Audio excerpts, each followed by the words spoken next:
성탄이 가까워서 주님의 오심을 기대하는 오늘 이 예배의 말씀은 다시 별이나 또 동방박사나 말구유의 이야기가 아닌 세례 받으시던 장면의 말씀입니다.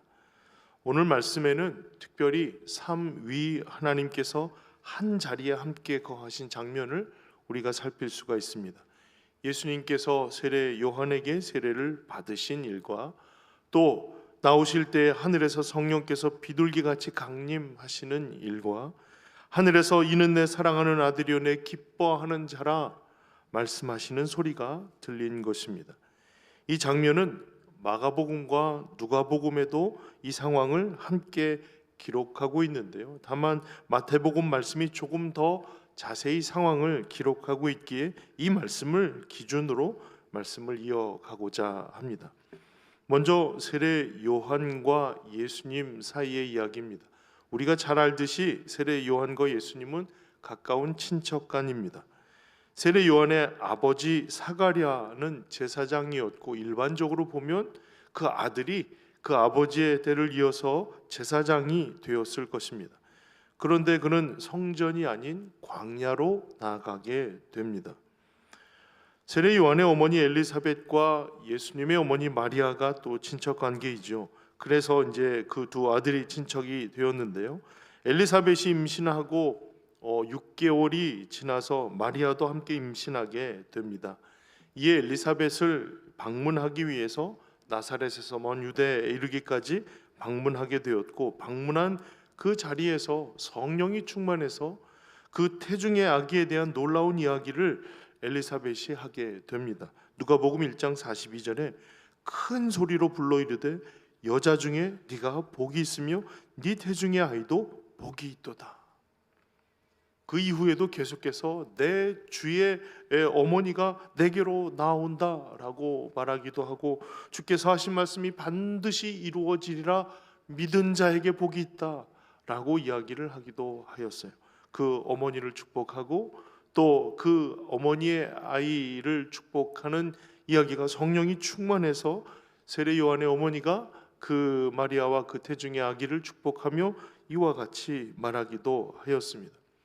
어떻게 보면 이 둘 간에는 특별히 성령께서 작용하셔서 행하신 여러 일들이 더 있었을 테죠. 서로가 아이를 키우면서 가지고 있던 말들, 또 아이들이 자라면서 친밀한 관계의 이야기들은 성경에 나오고 있지는 않습니다만은 세례 요한의 여러 예수님과의 대화들이 오늘 세례를 통해서도 나오지만 여러 다양한 이야기들이 있습니다만은 세례 요한의 죽음을 맞이하는 예수님의 모습은 굉장히 쓸쓸하고 또 슬픔에 잠겨 있는 모습으로 우리가 확인할 수가 있습니다.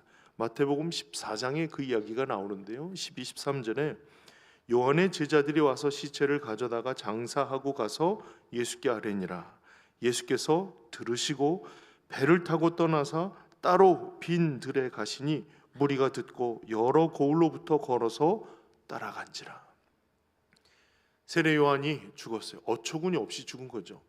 그 죽음의 이야기를 이제 죽음을 다 세례 요한의 제자들이 다 시신을 수습하고 또 장례를 치렀습니다. 그리고는 예수님께 우리 선생 세례 요한이 돌아가셨습니다. 이런 전언을 했겠죠. 그런 이후에 그 소식을 듣고 예수님께서 배를 타고 따로 들어가시게 되었어요. 사역을 중지하시고 그 슬픔의 뒷모습이 지금 이 말씀을 통해서 저에게까지 그대로 담겨오는 것처럼 보입니다.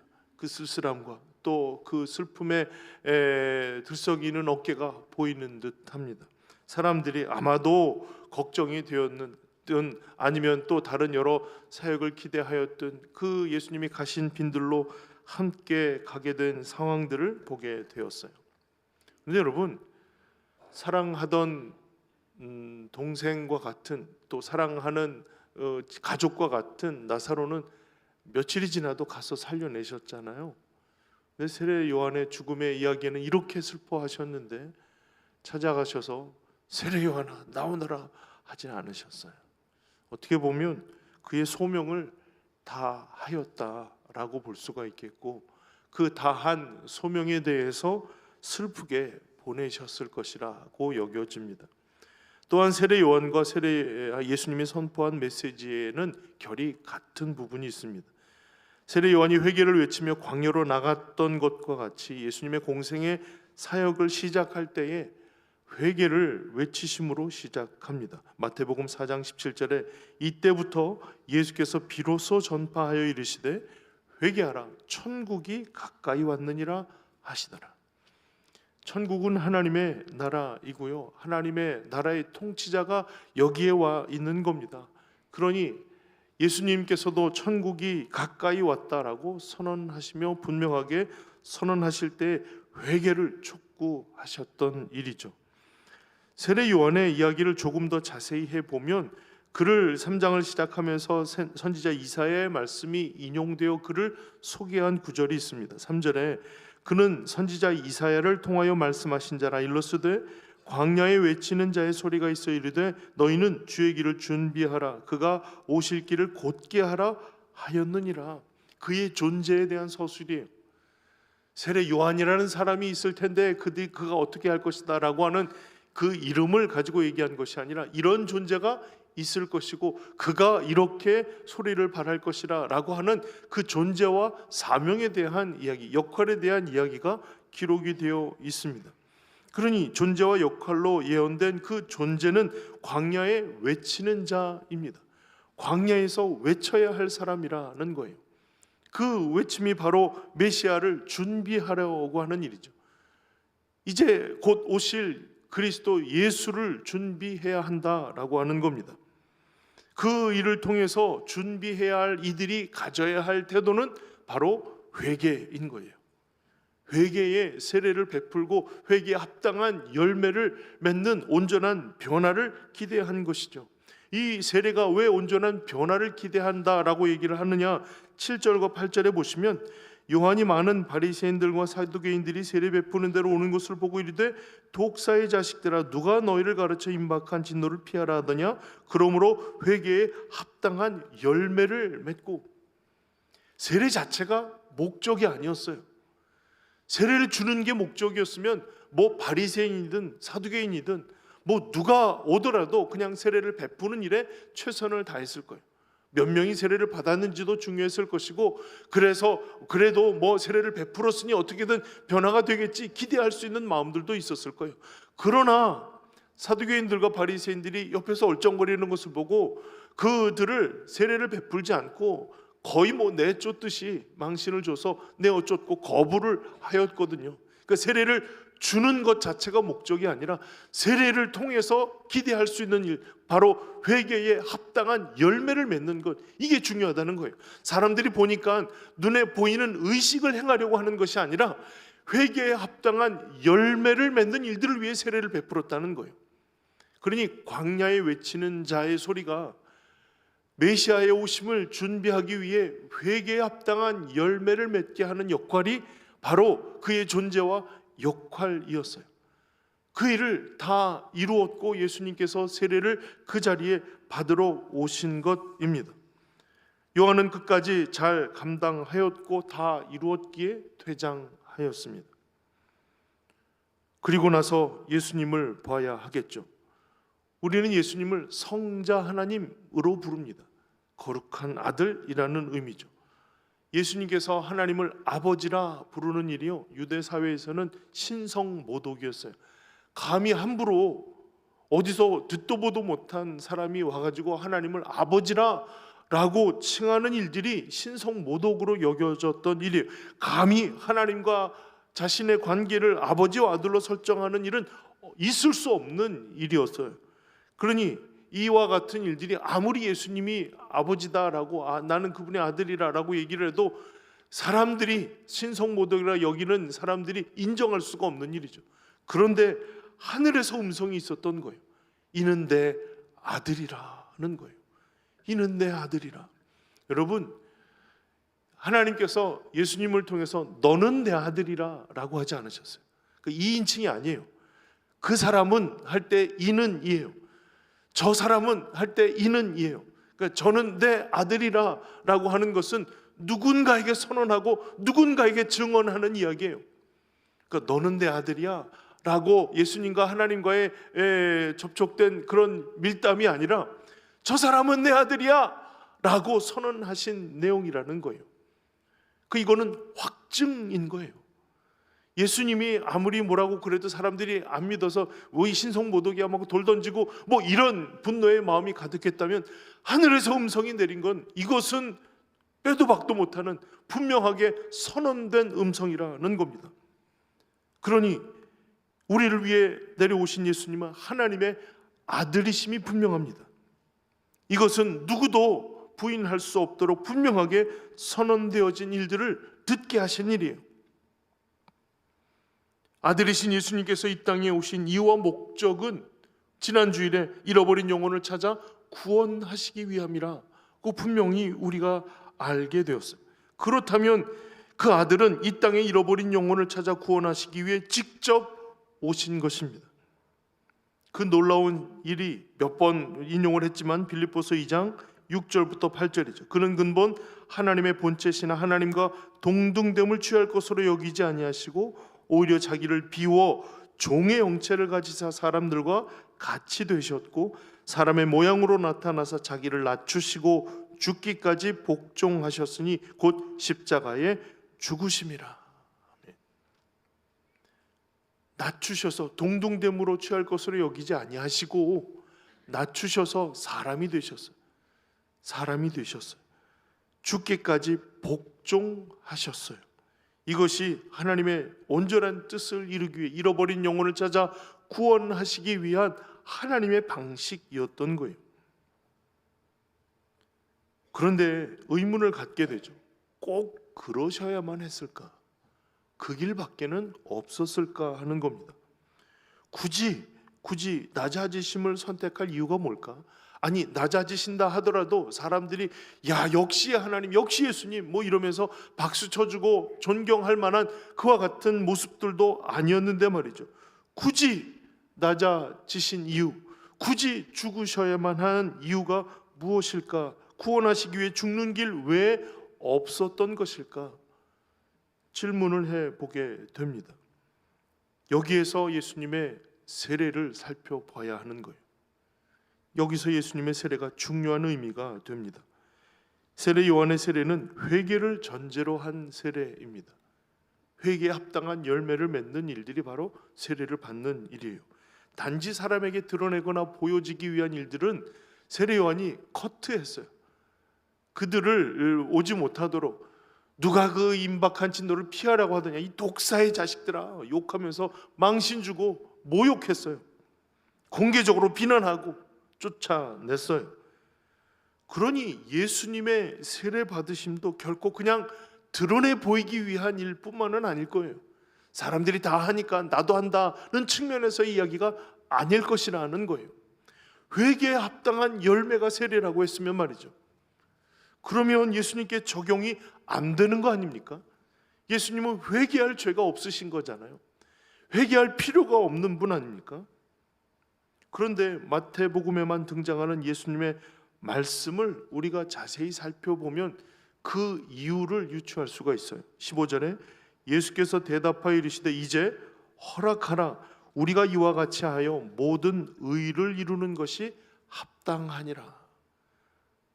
우리가 이와 같이 하여 모든 의를 이루는 것이 합당하니라. 그러니 요한이 허락했어요. 이게 무슨 말이죠? 세례를 받으심으로 모든 의를 이룬다는 것이 무슨 말입니까? 모든 의가 무슨 뜻일까요? 모든 의, 모든 옳은 일들은 바로 하나님의 뜻을 의미하는 거예요. 하나님의 뜻하신 바를 이루는 것이다 라는 거예요. 그럼 하나님의 뜻하신 바가 뭘까요? 잃어버린 영혼들을 찾아 구원하는 일이에요. 잃어버린 영혼들을 찾아 구원하시고자 예수님이 이 땅에 오신 이유이죠. 그 이유에 합당한 하나님의 뜻을 이루는 것이 바로 세례를 받으시는 일이라는 겁니다. 이를 위해 예수님께서 십자가의 죽으심을 경험하기까지 복종하셨잖아요. 그러니까 이 일은 죄 없는 분이 죄를 쓰고 죽으셔야 한다는 말입니다. 죄를 쓴다라고 표현한 것은요, 죄 없으신 분이, 죄와 상관이 없는 분이 정죄를 받아 죽음의 형벌을 대신 짊어진다라는 말씀이에요. 정죄는요, 우리의 몫이었잖아요. 죄가 있어서 죽을 수밖에 없는, 죽을 길을 걸어가야 하는 그와 같은 우리의 몫이었는데요, 그런데 예수님이 우리를 위한 제물로 오셔서 하나님의 의, 곧 우리를 구원하시기 위해 죽으실 제물이 되어지셨다라고 하는 것입니다. 그래서 예수님의 세례는 단지 형식으로 참여한 것이 아니라 예수께서 죄를 입으시겠다라고 하는 선언이라는 겁니다. 회개할 이유가 없는 분이 회개에 합당한 열매를 맺으시기 위해 세례를 받으셨다라고 하는 것은 그만큼의 죄가 그에게 입혀졌다라고 하는 것을 의미하는 거예요. 그 길을 걸어가겠다 선언하시는 거예요. 그와 같은 제물이 될 것이라 라고 예언한 것과 같다라고 하는 겁니다. 그 길을 선언하시기 위해, 모든 의를 이루기 위해 세례 받으시기를 청하셨어요. 낮아지시기 위해 하나님은 모든 절차와 과정 속에 소홀함이 없이 하나하나의 과정을 겪고 있으십니다. 이것이 바로 예수님께서 이 땅에 낮아지심으로 오신 다른 낮아지심의 모습이라는 거예요. 제물이 되시겠다라고 하는 것은, 예수님은 제물이 되심을 결심하시고 죽으심으로 구원의 일을 완성하시기 위해 이 땅에 오셨고 그것을 확증하도록 세례를 받으셨다라는 겁니다. 예수님의 탄생부터 죽으심에 부활에 이르기까지 하나님께서 잃어버린 자들을 찾아 구원하시려는 하나님의 뜻 하나도 잃지 않으시고 다 성취하시기 위해 말씀 한 자락도 결코 허물어뜨리지 않고 다 성취하셨습니다. 세례를 받으신 예수님을 두고 선언하신 말씀이 바로 이는 내 사랑하는 아들이고 기뻐하는 자라는 선언이라는 겁니다. 삼위의 하나님께서 이 귀한 예식에 동참하셨다라고 하는 거예요. 그래서 어떤 신학자가 이 상황을 이렇게 묘사했어요. 그 아들의 입학식에 아버지와 어머니가 함께 참여하셨다라고 이야기를 하더라고요. 그러니까 제물 되심을 선언하는 그 자리에 삼위의 하나님께서 한 자리에서 그가 어떠한 존재이라는 사실을 분명하게 선언하시는 일이었다라는 겁니다. 그래서 예수님의 이후의 모든 삶은 제물로 살아가기를, 제물이 되기를 위한 귀한 걸음이 시작되었고 그것을 십자가에서 성취하셨다는 거예요. 존재는 삶의 방향을 결정하는 중요한 이유가 됩니다. 내가 어떤 존재인가, 는 어떤 삶을 살고 어디에 있어야 하는가를 결정하는 중요한 이유가 되는 거예요. 예수님은 제물로 이 땅에 오셨어요. 그러면 제물로 살기 위한 제물의 과정들이 앞으로 펼쳐질 이야기라 할 수가 있습니다.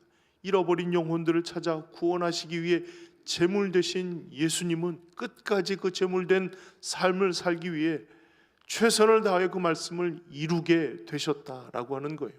그러니 사랑하는 성도 여러분, 이 귀한 일들이 단지 그냥 어떻게 하다 보니 예수님이 떠밀려 십자가 지신 것이 아니라는 것을 우리가 이미 잘 알고 있잖아요.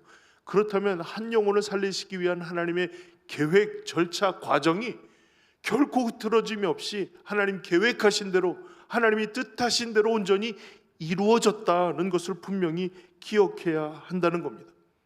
사랑하는 성도 여러분, 하나님이 날 살리시기 위해 아들을 거르셨어요. 낮추심을 위해 기꺼이 사람이 되셨고 죄도 없는 분이 제물 되시려고 세례를 받으셨어요. 죽기까지 복종하신 일로 인해서 우리가 나음을 받고 자유를 경험하게 되었어요. 그래서 오늘 우리는 그와 같은 일을 행하시고 계획하시고 성취하신 주님을 찬송하고 감사하고 경배해야 할 것입니다. 그 놀라운 은혜와 사랑을 감사하고 사랑하시게 희생하신 주님의 귀한 걸음을 감사하고 기뻐하는 귀한 일들이 오늘 주님 나심을 기대하는 사랑하는 주님의 귀한 삶의 현장에서 일어나야 할 일이라는 것입니다. 그런데요, 사랑하지만 희생하지 않습니다. 사랑하며 좋은 모습만 보기를 원하지 희생함으로 기꺼이 나가야 할 자리를 찾지 않습니다. 우리는 사랑하는 존재로 부름이 되었는데 사랑하셔서 보여주신 희생의 길을 거부하는 것이 웬 말입니까? 예수님은 낮아지심으로 우리의 모든 삶에 우리의 존재가 낮아짐으로 찾아온 존재라는 사실을 분명하게 알려주셨습니다. 사랑하는 성도 여러분, 우리는 예수 그리스도를 조차 낮아진 존재로 부름이 된 사람들이에요. 예수님께서 낮아지심으로 이 땅에 인생의 육신을 입고 오신 것처럼 우리의 삶 또한 그 낮은 자리를 위하여 부르셔서 나아가게 된 주님의 존재들이라는 사실이에요. 그런데 결코 섬기려 하지 않아요. 우리의 존재는 하나님께서 부르셔서 사랑하라고 낮아지라고 부르신 존재인데요, 그 존재의 역할이 거기에 합당한 모습으로 드러나야 할 텐데요, 결코 희생하지 않고 섬기려 하지 않는 거예요. 이게 무슨 이유일까요?